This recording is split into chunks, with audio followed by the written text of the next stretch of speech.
کیا ان پوائنٹس کے اوپر عمل درآمد ہو سکے گا؟ کیونکہ ایران تو اب یہ بھی کہہ رہا ہے کہ خطے میں کوئی بھی امریکی جو اڈا ہے وہ ہمارے لیے ناقابل قبول ہے، لیکن اب تک کی لیٹسٹ خبر یہ ہے کہ بیک گراؤنڈ کے اندر مذاکرات ہو رہے ہیں۔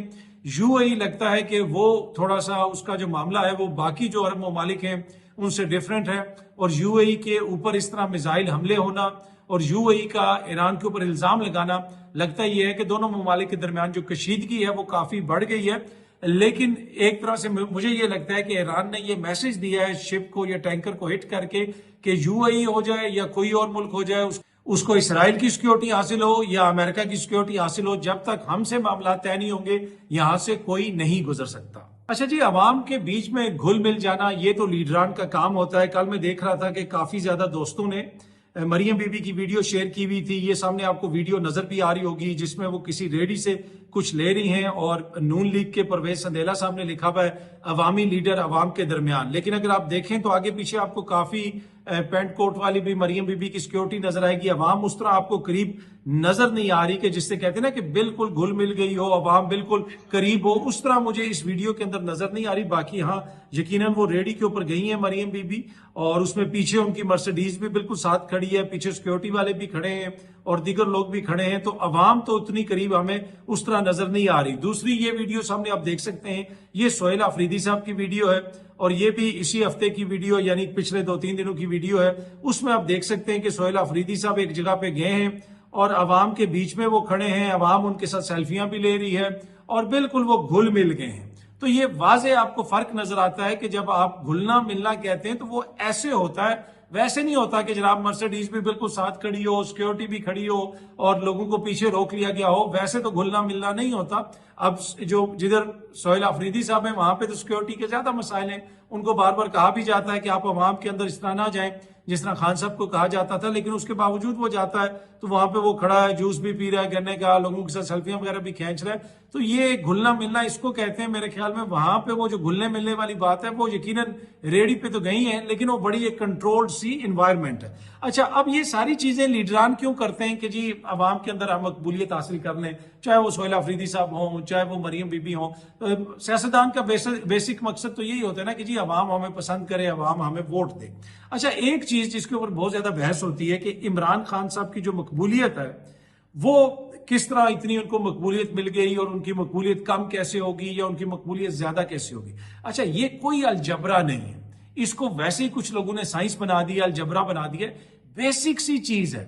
آپ عوام کے لیے ڈیلیور کریں گے تو آپ کی پاپولیرٹی اوپر جائے گی، آپ عوام کے لیے ڈیلیور نہیں کریں گے تو آپ کی پاپولیرٹی کہیں پہ بھی نہیں جائے گی۔ عوام اتنے بیوقوف نہیں ہے، وہ زمانہ چلا گیا جہاں پہ آپ اس طرح کے فوٹو شوٹ کر کے، بڑے بڑے پروجیکٹ بنا کے، بسیں چلا کے، یہ اڑا کے، وہ یہاں پہ گزار کے آپ کہیں گے کہ عوام آپ کے پیچھے کھڑی ہو جائے گی۔ نہیں، آپ کو ریئل ٹرمز میں عوام کی جو زندگی ہے اس میں بہتری لانی ہوگی۔ یہ جو عمران خان صاحب کی مقبولیت ہے یہ کوئی خیرات میں نہیں ملی، یہ سمجھنے کی ضرورت ہے کہ جو کچھ انہوں نے ڈیلیور کیا یہ اس کا نتیجہ۔ میں ایک چھوٹی سی آپ کو مثال دیتا ہوں، میرے پاس ایک ویڈیو ہے، میں اس خاتون کی ویڈیو نہیں دکھانا چاہتا، میں صرف آپ کو ویڈیو سنواؤں گا، میں ان کی شکل نہیں دکھانا چاہتا، اور یہ سوشل میڈیا پہ کافی زیادہ وائرل ہے، لیکن آپ ذرا سنیں کہ یہ خاتون کہہ رہی کیا ہے تاکہ آپ کو سمجھ آئے کہ یہ جو پاپولیرٹی کہتے ہیں نا جی، بیانیے پہ پاپولیرٹی بن گئی، بیانیوں پہ پاپولیرٹی نہیں بنتی۔ پاپولیرٹی کیوں بنتی ہے، کیسے بنتی ہے، ذرا یہ سنیے گا۔ سلام بچہ، سلام گراں ساڈا پتر ہے تو 12,000 کرونا دے وچ دتا اسی بھوکے بیٹھے رہیا سے، اللہ تعالی کڑسی مولا علی مدد کرے چھ، میں غریب 12,000 ملیا، ایک کارڈ بنیا، میرے بیٹے دا آپریشن ہویا، میرے پتر دا لت بنجی دی گئی، میں غریب نہ اس کرا سکتی، راڈ پے ہویا، بڑی بڑی مہربانی، میرا بچہ شالو۔ اب میں آپ کو سمجھا دیتا ہوں کہ وہ کہہ رہی کیا ہے۔ وہ یہ کہہ رہی ہیں کہ جناب کہ میں غریب ہوں، میرے بیٹے کی ٹانگ ٹوٹی پر ہمارے پاس صحت کارڈ تھا، جو عمران خان نے صحت کارڈ دیا تھا اس پہ میں نے اس کا علاج کروایا۔ وہ جو عمران خان نے لوگوں کی جیب میں صحت کارڈ ڈال دیا تھا نا 10 لاکھ روپے کا، وہ ایک ریولوشن تھی اس ملک کے اندر۔ اسی لیے آپ کو یاد ہے ایک معزز شخصیت کی آڈیو لیک ہوئی تھی کہ اس کے پاس صحت کارڈ کے علاوہ ہے کیا۔ وہ جو صحت کارڈ تھا نا وہ ایک ایسی ریولوشن تھی کہ ہر غریب سے غریب بندہ۔ اچھا، یہ حکمران طبقہ ہے نا یہ چیز سمجھ ہی نہیں سکتے کہ آپ غریب بیمار ہو جائے تو اس کے اوپر کتنی بڑی مصیبت آ جاتی ہے کہ ہم روٹی کھائیں یا بچے کو دوائی لے کے دیں۔ یہ سمجھ ہی نہیں سکتے، یہ اس چیز سے کنیکٹ ہی نہیں کر سکتے۔ وہ جو صحت کارڈ تھا اس نے پاکستان کی فیبرک کو ہمیشہ کے لیے بدل کے رکھ دیا. جس نے اس صحت کارڈ کا استعمال کیا، جس کو وہ سہولت ملی، وہ آج تک یاد کرتا ہے. یہ اس کے مقابلے میں کیا لے کے آتے ہیں جی، ہم بسیں لے کے آئیں گے، ہم یہ کریں گے. اس سے کتنا بندہ اس سے جو ہے وہ بینیفٹ لے گا؟ 1 لاکھ، 2 لاکھ، 3 لاکھ، 1 کروڑ. اس نے ہر بندے کی جیب میں صحت کارڈ ڈال دیا تھا. وہ ایک ایسی ریولوشن تھی کہ اس کو آپ جسے کہہ سکتے ہیں کہ ایک سائلنٹ ریولوشن ہوئی پاکستان کے اندر. اور جب تک آپ اس طرح کوئی چیز ڈیلیور نہیں کریں گے، عام بندے کی زندگی بہتر نہیں کریں گے، آپ کا بیانیہ نہیں بک سکتا. یہ فوٹو شوٹ کرنے سے، کوئی بھی فوٹو شوٹ کرے، یہ وہ پرانی 80 اور 90 کی دہائی کی سیاست ہے کہ پروجیکٹ بنے گا، پروجیکٹ نظر آئے گا اور لوگ ہمارے پیچھے چلے جائیں گے. اور یہ بار بار کہتے ہیں جی اس کی مقبولیت کم نہیں ہو رہی، وہ بیانیہ نہیں بن پا رہا. بھائی بیانیہ ایسے نہیں بنتے. بیانیہ سمپل سی چیز ہے.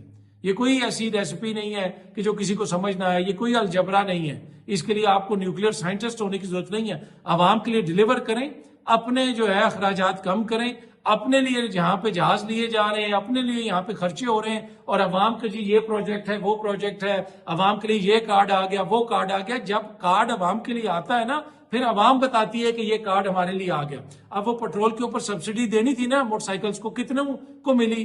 آپ نے پیٹرول 150 سے اٹھا کے جناب 400 پہ پہنچا دی اور کہتے ہیں جی بیانیہ نہیں بن پا رہا. بھائی عوام کے لیے آپ نے ڈیلیور کیا کیا ہے؟ تو یہ کوئی ایسی راکٹ سائنس نہیں ہے.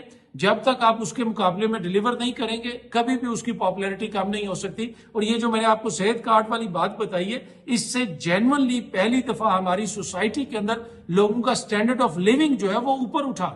بڑے بڑے جو اسپتال ہیں جہاں پہ کوئی سوچ نہیں سکتا تھا جانے کے لیے، وہاں پہ جا کے غریبوں نے علاج کروایا. تو یہ وہ ریولوشن تھی جس کو اس عوام نے اپنی آنکھوں کے سامنے دیکھا. اب آپ باقی یہ جو مرضی ڈرامے کرتے نہیں جی یہ بنا دیا وہ بنا دیا، اس سے جو ہے اب وہ نہیں ہو سکتا. ٹو بی آنیسٹ یہ 2026 کا پاکستان ہے، یہ ٹک ٹاک کا پاکستان ہے. دانشور تو ابھی ٹویٹر پہ ایکس پہ پھنسا ہوا ہے.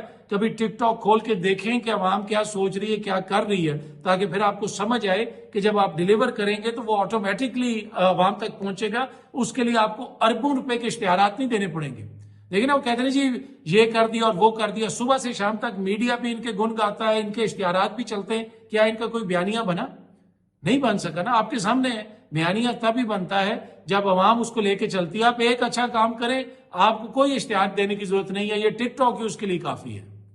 اچھا جی، آج عمران خان صاحب سے ملاقات کا دن ہے. گزشتہ روز علیمہ خان صاحبہ نے اپیل کی تھی پاکستان تحریک انصاف سے کہ جناب آپ وہاں پہ آئیں، آپ کے MNA حضرات آئیں، MP آئیں، آپ کی لیڈرشپ آئے. اس سے آپ اندازہ لگا سکتے ہیں کہ تحریک انصاف کی لیڈرشپ کتنی زیادہ اس وقت کامیاب ہے یا ناکام ہے، یا وہ کس قسم کی سیاست کر رہی ہے.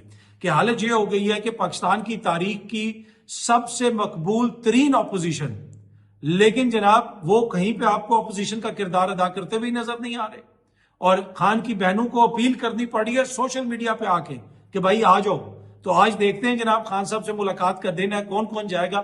لیکن مجھے یہ لگتا ہے کہ جتنی ان کی آؤ بھگت ہوئی ہے سوشل میڈیا کے اوپر، آج آپ کو کافی لوگ وہاں پہ نظر آئیں گے جو عموماً نظر نہیں آتے یا کبھی کبھی جاتے ہیں. تو دیکھتے ہیں جناب کہ آج کون کون وہاں پہ جائے گا.